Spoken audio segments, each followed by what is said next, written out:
देखिए, हमारे देश की न्यायपालिका कहती है सरकार से कि आप चाहें जो करें, बस एक चीज ध्यान में रखें कि संविधान का बेसिक स्ट्रक्चर खराब नहीं होना चाहिए, संविधान का मूल ढांचा खराब ना हो।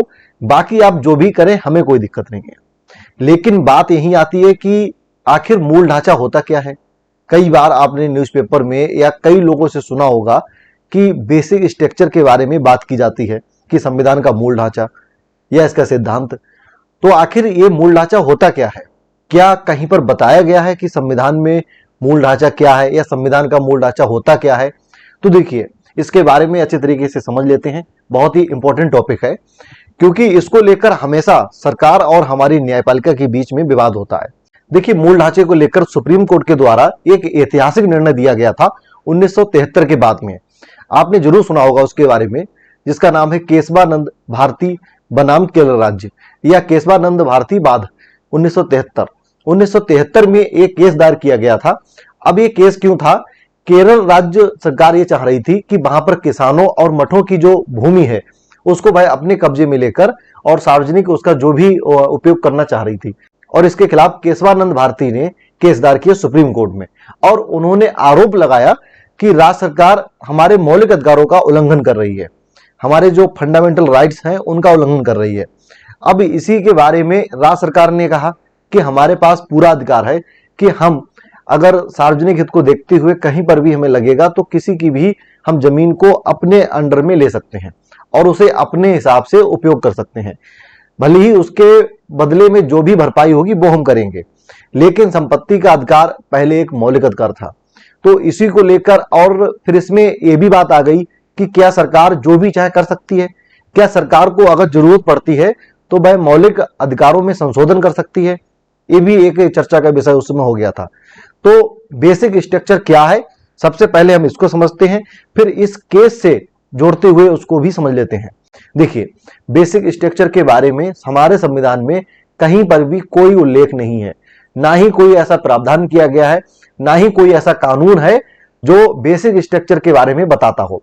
बस सुप्रीम कोर्ट हमेशा कह देता है कि आप जो भी करिए, सरकार से कहता है बस एक चीज का ध्यान रखें कि संविधान का मूल ढांचा का उल्लंघन नहीं होना चाहिए या संविधान के मूल ढांचे को खत्म मत करना। अब संविधान का मूल ढांचा क्या होता है, इसके बारे में कहीं पर भी विस्तृत रूप में उल्लेख ही नहीं किया गया है, ना कहीं पर बताया गया है।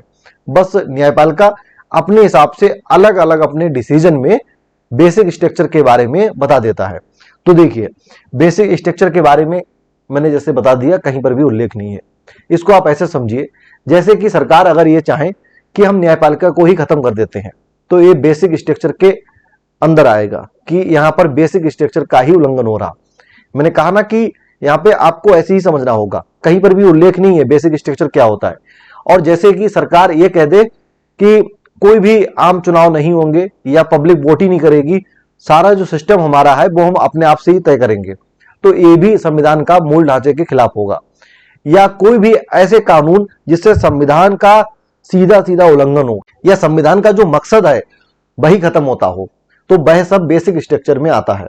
तो इसीलिए उस समय केशवानंद भारती जो बनाम केरल राज्य का केस था, उसमें सुप्रीम कोर्ट ने कहा है कि बस बेसिक स्ट्रक्चर खराब ना हो, बाकी आप चाहें तो मौलिक अधिकारों में भी संशोधन कर सकते हैं।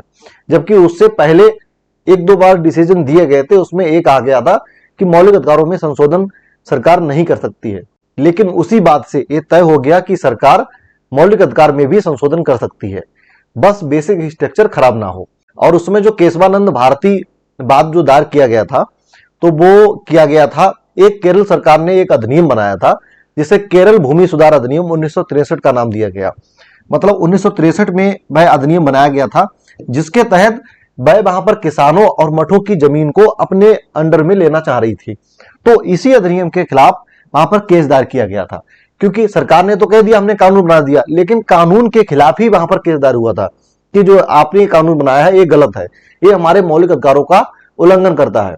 तो इसी वजह से फिर सुप्रीम कोर्ट ने यहां पर डिसीजन दिया है कि बेसिक स्ट्रक्चर इससे खराब नहीं हो रहा है, आप जमीन का प्रयोग कर सकते हैं, आप जमीन का उपयोग कर सकते हैं, और सार्वजनिक हित को देखते हुए आप जमीन जैसी भी समझे आप ले सकते हैं, बस उसकी भरपाई करनी होगी। जिससे किसी का अगर कोई नुकसान हो रहा है, मान लीजिए कोई जमीन पे ही डिपेंड है, उस जमीन पे तो आप उसको भी देखते हुए और मार्केट वैल्यू के हिसाब से भी आप उसके लिए जो भी उसकी भरपाई जैसी भी की जाती है, आप रकम देंगे या उसको कहीं जमीन देंगे, इस टाइप से उसकी भरपाई करेंगे।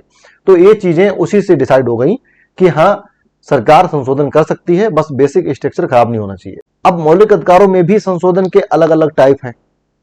सरकार बिल्कुल भी मौलिक अधिकार खत्म नहीं कर सकती है, ये भी बेसिक स्ट्रक्चर के खिलाफ होगा। लेकिन मौलिक अधिकारों में भी कुछ चीजों को जहां पर सरकार को लगता है कि किसी विशेष वर्ग को आगे बढ़ाना है, तो फिर वह किसी अलग वर्ग के लिए कहीं पर रोक सकती है और उस वर्ग के लिए वहां पर एंट्री दे सकती है।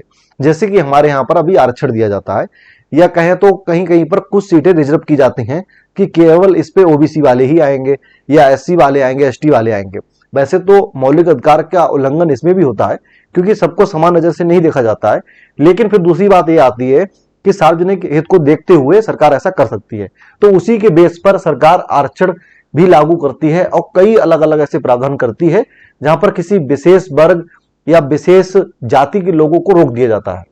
और हाँ, दूसरी चीज उसमें एक नोट करने वाली यह है कि उस समय केशवानंद भारती बनाम जो केस था, उसकी जो सुनवाई की गई थी वह 13 न्यायाधीशों की पीठ के द्वारा की गई थी, जो अब तक की सबसे बड़ी पीठ थी।